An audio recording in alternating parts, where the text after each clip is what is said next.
Good morning. My name is Adrian Fenty. We're here at Fairby Hope, both the school and the recreation center, and I'm going to introduce the Peaceoholics, who are going to then introduce a short film. All right? Yeah. All right. Give them a big round of applause, everyone. Good morning, everyone. In 2008, Peaceoholics and the mayor initiated the Yes We Can Violence Intervention Initiative, in which we call for volunteers and grassroots organizations to support us in reducing the level of homicides in 6 targeted areas.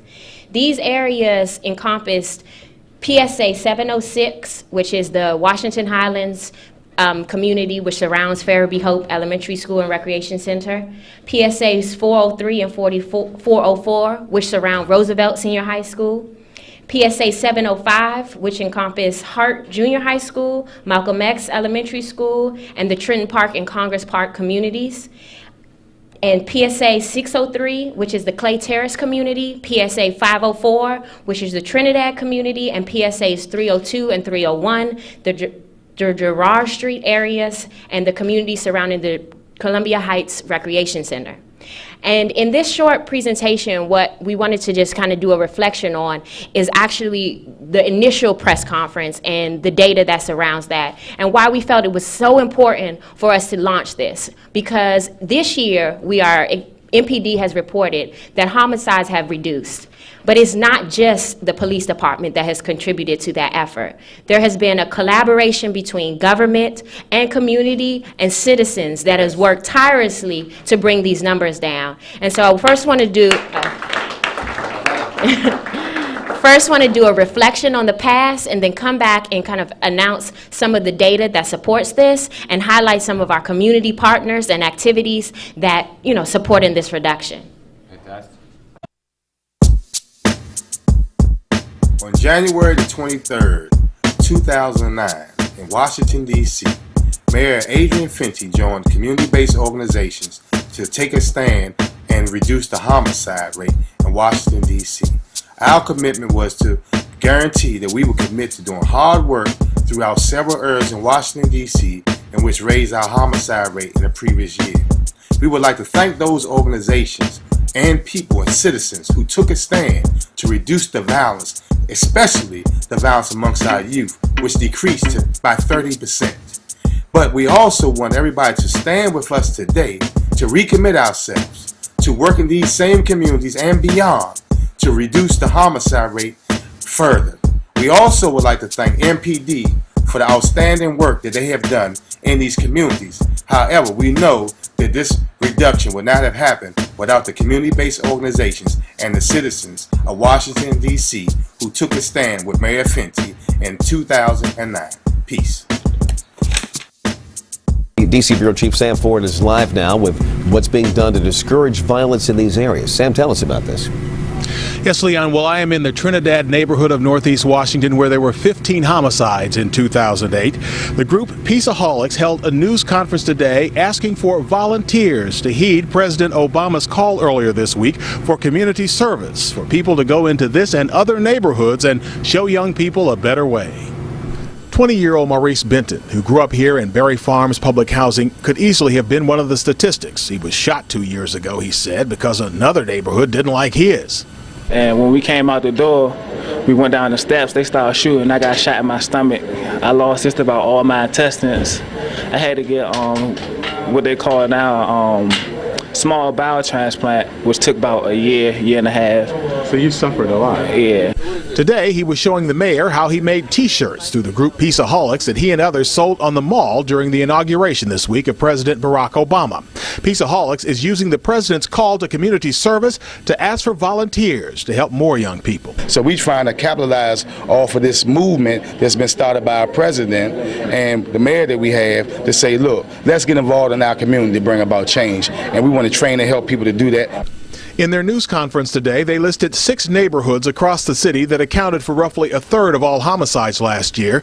Neighborhoods of police cameras like Congress Parks, 12 homicides in 2008. Condon Terrace, also 12 homicides. Peaceoholics, we just can't do it by ourselves. Everybody else have to commit to it. So they're looking to train volunteers to bring in more young people like Maurice Benton, who, since he was shot, has enrolled in UDC and is himself working with others. Trinidad at 15 deaths had the highest numbers of any of those 6 neighborhoods selected. The mayor and police chief are on board with the Peaceoholics because over the last 2 years, the trend has been upward. DC has seen higher homicide numbers. Reporting live from Northeast Washington, Sam Ford, ABC 7 News.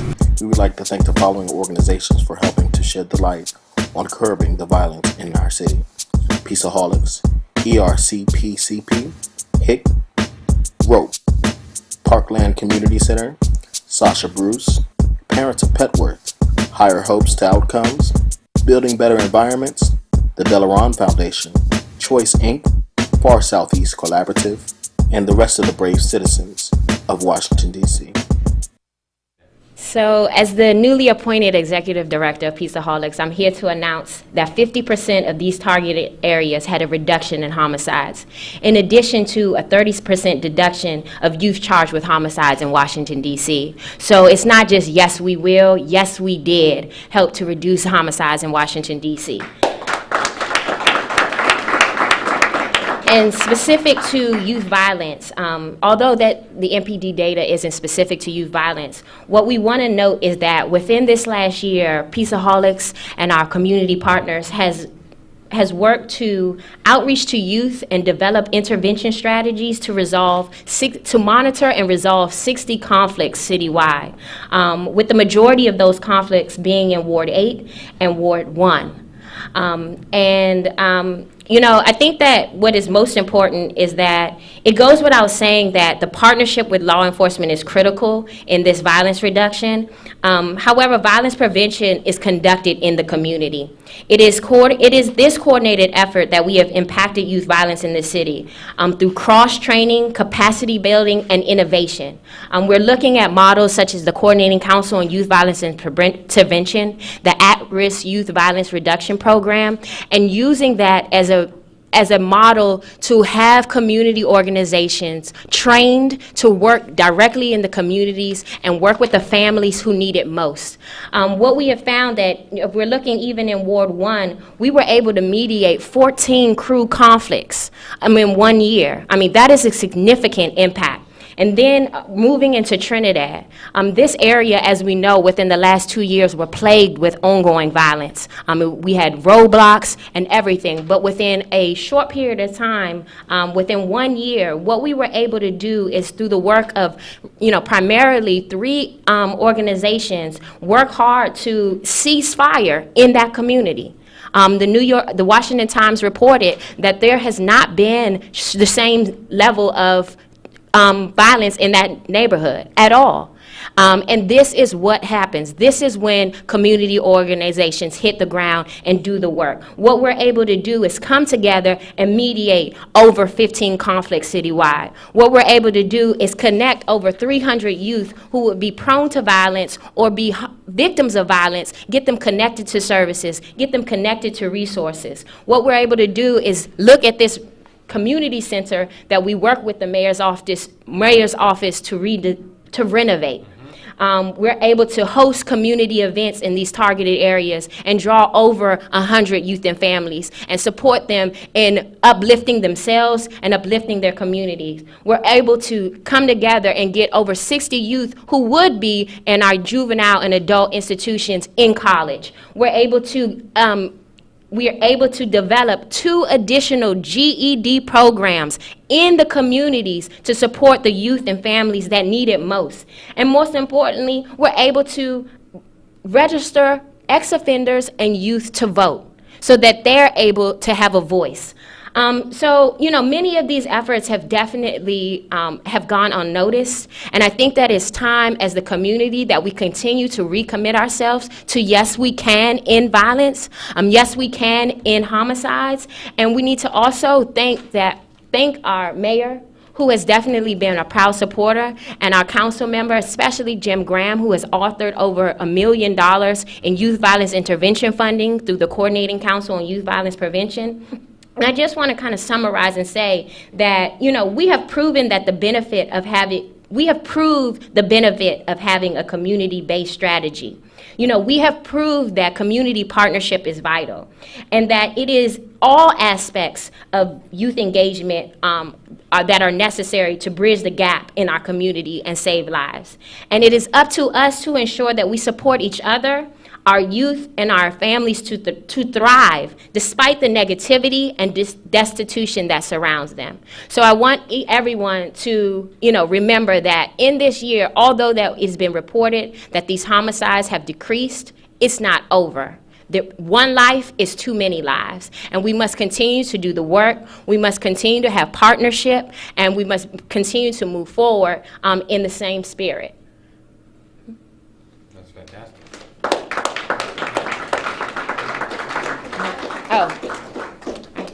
And MPD.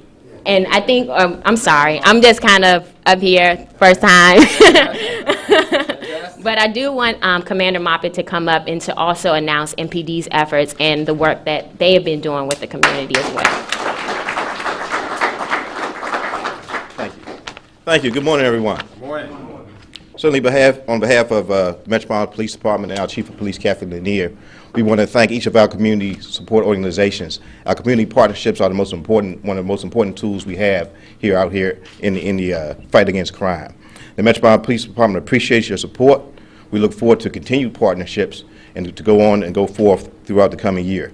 This year, we have numerous programs that we're going to be instilling for youth outreach, but it won't be successful without the wonderful relationships we have with our community partners. Right. Everything from our summer youth programs to getting kids viable things to do during the summer to all the different programs we run throughout the year. It's you that make the big difference. Sure, homicides are down, but like the young lady mentioned, one homicide is way too many in this city. So we look forward to working with you continually to keep youth safe and to keep our neighborhoods safe. Thank you very much. Now we would like to have the Interim Director, Mark Schindler from Department of Youth and Rehabilitation Services, come up to speak. Thank you very much. It's tremendous to see all the folks in the room here. And I'll just be brief. Here at DYRS, we just so fully believe in what you're doing. And under the leadership of our mayor, and actually when the mayor was chair of our oversight committee, when he was at Human Services Committee, he really encouraged us to go to the community and find out what was the best way, what are the best strategies to employ to get at this issue. And we did that 4 years ago. We went to the community and we said, how should we do business? And they came back to us with a concept and a design that we're now implementing with the community, and that's our lead entity service coalition concept. A lot of the folks in this room are part of that, and we're just feeling privileged to be able to do that. I'm pleased also to echo that there has been progress made. One murder by a youth or of a youth is a tragedy of monumental proportions. We should never forget that. But we should be encouraged by the fact that at least those numbers are going down. Both citywide, as Maya has said, a 30% decline over the past year at DYRS, both kids being charged with homicide and kids being victims, although a small number and the overall number is also down. So that's trending in the right direction. And we look forward to working with folks here, and I think we're at a point in time with the leadership we have in the city where we can really move forward and do some amazing things with the community. But again, we came here 5 years ago and we said to the community, what should we do? And we've been counting on the advice from folks like Reverend Isaac and Ron Moten to tell us how can we engage better with the community, because the government just can't do it alone and really can't do it most effectively. It's the community where this work gets done. So I appreciate being here and look forward to continuing to work with you.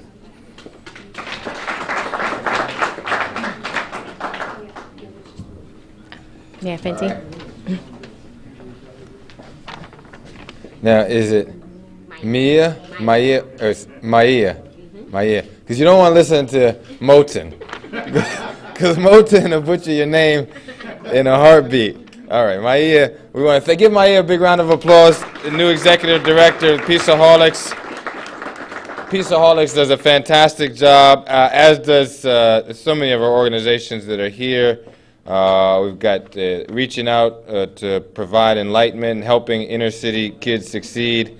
The DeLorean Foundation, East of the River, Clergy, Police, Community Partners, Motivate Me for Life, Building Better Environments, the Parkland Community Center, In the Street, Inc., Parents of Petworth, Higher Hopes to the Outcomes, Choice Incorporated, Far Southeast Collaborative, and Young Adult Core. And as Maia said, the crime reduction and the homicide reduction is because of a lot of work by both the police department, DYRS, but most notably our community partners. And the big takeaway from the statistics that Maia read is that in 2008, there were 20 homicide victims who were juveniles, and in 2009, there were 13.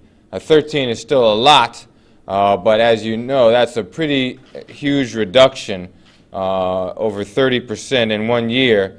And of course, the goal is to keep that going, keep that going down. And we know it's because of the work of everybody in this room. Similarly, the number of youth who were arrested for homicide went down. In 2008, there were 16 youth who were arrested for homicide. In 2009, that went down to 11. So I think, as everyone has said, one homicide suspect by a youth, too many. But when you have these types of reductions, I think it does say that the work that all of us are doing is headed in the right direction. So I think we're going to close it out and take any questions. Was there anyone else we were going to have come to the microphone? Yeah. I think we wanted to have a couple of our community partners to say some short remarks. So I want to invite Brenda Jones up from Parklands Community Center, Miss Lyles, Miss Lyles from Choice Inc., Trayon from Hicks to come up and just say a few things. Before I do, I remember that I just saw Miss Jones yesterday. Now, it's always a great time to see you, although yesterday was not one of them, because yesterday all of us were at the funeral of Calvin Woodland, and you know, this is I think the first youth to be killed in the city. I don't have the exact numbers. Maybe Commander Moten knows, but one of the first this year. And of course, he's the little brother of Calvin Woodland, who everyone has worked with, because the Calvin Woodland Foundation is one of those organizations that is helping to bring people back on their feet. So I know all of us continue to pray for the Woodland family, and whatever we can do to prevent something like this from happening in the rest of 2010, we absolutely do. I know Ms. Jones supports that. Ms. Jones? Thank you.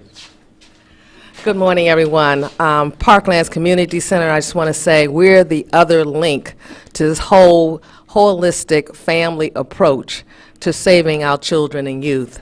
We provide a family strengthening component to this partnership, a component that's necessary.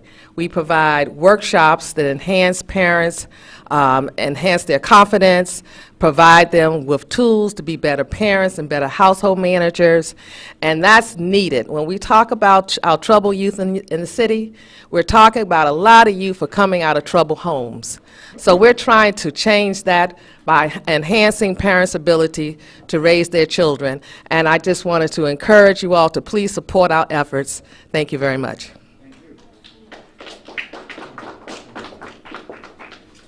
Good morning. My name is Aretha Lyles, and I'm the founder and CEO of Choice Inc., as well as a government employee, acting captain and paramedic for DC Fire and EMS. So a lot of these calls that we're speaking of, I can close my doors at Choice and go run one of or more of these calls.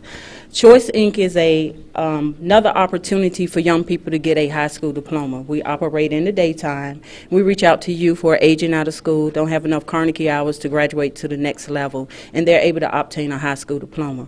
They're excited because they're adults. They're looking forward to being able to vote. We get them registered to vote as well. I really want to bring out an amazing story that I just found out yesterday, And Mo had the opportunity to attend one of our graduations. When they get their high school diploma, they also get a prom and graduation. They get everything they would have gotten as if they were in high school. In September, we reached out to the parents of the youth who had graduated in June. I had a parent and his son who graduated, a husband and wife who graduated, and 2 brothers who graduated. One of those brothers was actually a product of DYRS. I actually went over to Mount Olivet, and he took his finals over at DYRS and passed them. I found out yesterday, bring tears to my eyes, these 2 brothers are on their way to Haiti to help the people in Haiti. And it started out with programs like this because these 2 young brothers could have been doing something else. They got their high school diploma and they're on their way to Haiti, 18 years old, leaving real soon. Their mother came into my office yesterday, and she's registering her daughter, who's about to have a C-section in a couple of days, to get into the program to get her high school diploma. So I just want to say, grassroots organizations, we're doing a lot. I see too much. I see a lot. I'm not going to stop doing what I'm doing. I'm elated to be a service provider for DYRS, and we do have youth who are coming out of New Beginnings and getting ready to start our new class in March.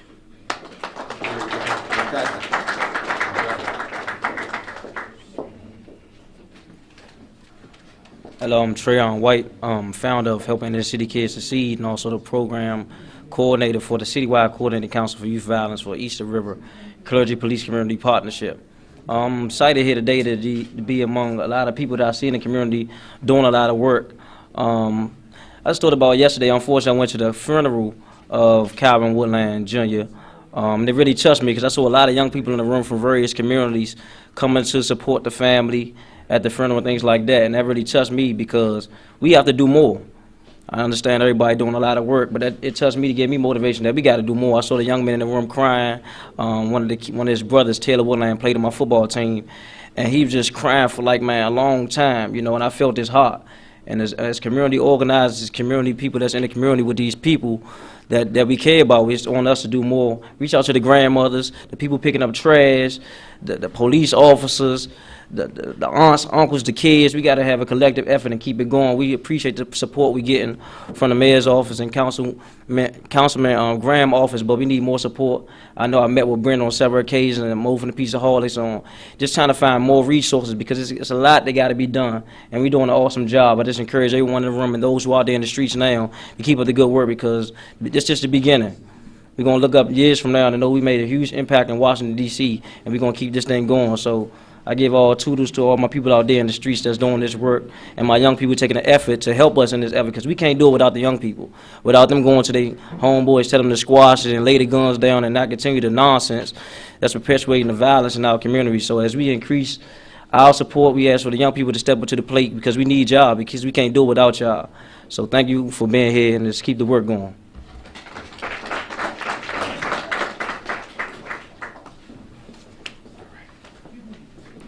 My name is Dan Davis. I work for Sasha Bruce Youth Works. And one of the things that Sasha Bruce has rarely been excited about, some of the initiatives that have been coming around the city, is that we're meeting kids where they are. We're meeting kids in the home. I think there's been a shift of emphasis of let's have a site and have kids come to us, and let's actually, now the shift is let's go and meet where they are. Let's meet them exactly where they're at. So we're meeting kids in the community, and we're putting resources to where our words are. So there's more resources coming out to Peaceoholics, to community organizations, and a lot of support going to the trending in the right direction. And I think Sasha Bruce is very, very important, is very, very excited about the things that's happening in the city. And we're very excited to see that we're no longer just treating kids as CFSA numbers or treating kids as DYRS numbers, but as treating kids as individuals that need our help and need our support. So we definitely want to continue with this move and continue our community partnership. Thank you. My name is Ronald Moten. I used to have kind of like the job Maya had with the Peaceoholics.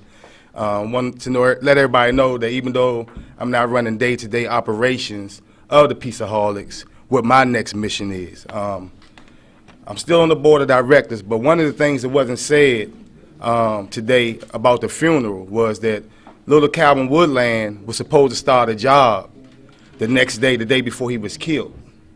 And a lot of these youth that these programs get to the crossroads of wanting to change, we have a problem of getting them jobs. And one of the things that I'm going to focus on with the organization that I started with Rodney Mitchell, who is formerly, he was in charge of the Office of Ex-Offender Affairs, is we call it the Ex-Offenders Incubator. And what we're going to be doing is forcing people to give our ex-offenders, who we call returned citizens, and the young people that these organizations in these rooms, when we get these young brothers and sisters to the point where they want to change, they need opportunities. And there's a company called Blue Sky Construction. And I can show you a picture where Blue Sky, with the mayor, has over 70 people from these communities working. And that's what this is about. We have to force, this is $750 million worth of stimulus money that came to D.C. for construction. And while some people downtown have had 7 hearings on a $4 million contract, I haven't heard one person talk about making sure that $750 million touches our community. And that's the thing that I'm going to work on, making sure all these brothers and sisters who want to change have an opportunity to sustain themselves and continue to live in Washington, D.C. So I ask everybody to work on that and force that issue, because nobody downtown is talking about these young brothers and sisters who want to change. Because when we put people, even after they come from DYRS or Oak Hill or the jail or wherever they come from, and they want to change, if we put them in the same position and we expect a different result, that's insanity. And there's a lot of us crazy. It's not the people in the neighborhoods that's crazy, it's us. Because we expect them to go back in the same situation and we expect a different result. So that's the other piece of the puzzle that we haven't conquered. And the proof of this, I'm going to say, because I know the mayor has to go, the proof of it is that the mayor got a lot of flack about extending the summer jobs. But one thing MPD can tell you, after the summer job extension was over this summer, youth crime went up for a minute. And it shows you when we keep our youth working and active, they stay out of trouble. And what we have to do in this city is stop this oxymoron mentality where we preach things and say, well, things got better, but I don't like this and I don't like that. It ain't about who we like. It's about what's right. And what's going on in this room today and what's been happening in our communities is what's right. And we have to expand this and we have to keep this going. And that's what I'm going to fight for. Peace.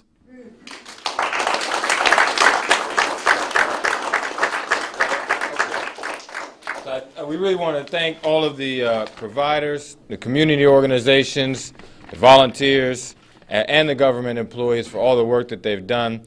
We'll take any questions about the youth homicide rate. And then we also have, we just invited our Director of Department of Transportation and I think Public Works, because we knew there may be questions about snow as well. But we're going to do all the,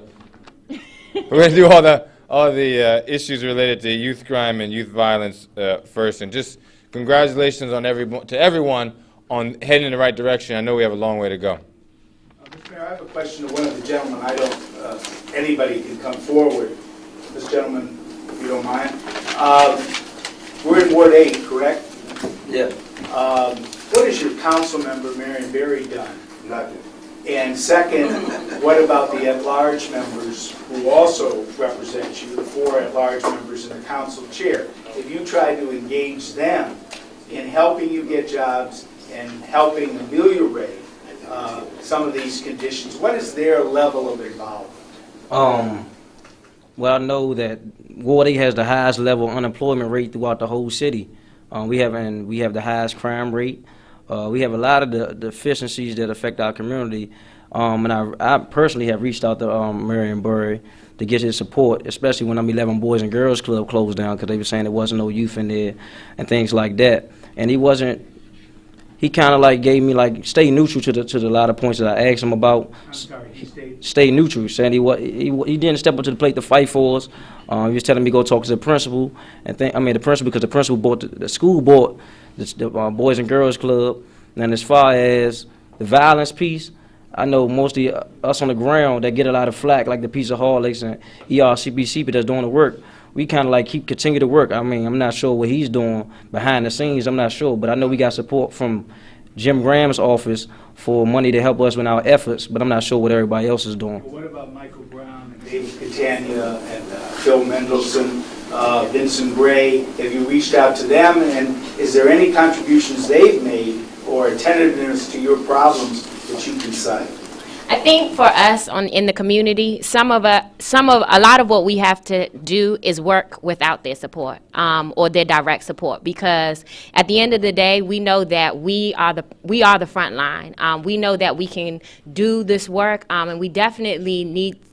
We know that we need enhanced partnerships with all our council members, and we know that we need their backing. But at this point, I think what we want to do is continue to prove ourselves on the ground and organize people to organize and make them do the work that they need to do. And again, I want to reiterate that the mayor and Jim Graham have been definite supporters and have done that through funding, have done that through having meetings with us and supporting us. As you can see, the mayor is here. But I do think that the entire council does need to step it up, and I will say that we are open to continued partnership and communication with them, and really want this to be a coordinated effort from the top to the bottom, as well as the bottom back up to the top. So, we invite them to participate in this effort, definitely.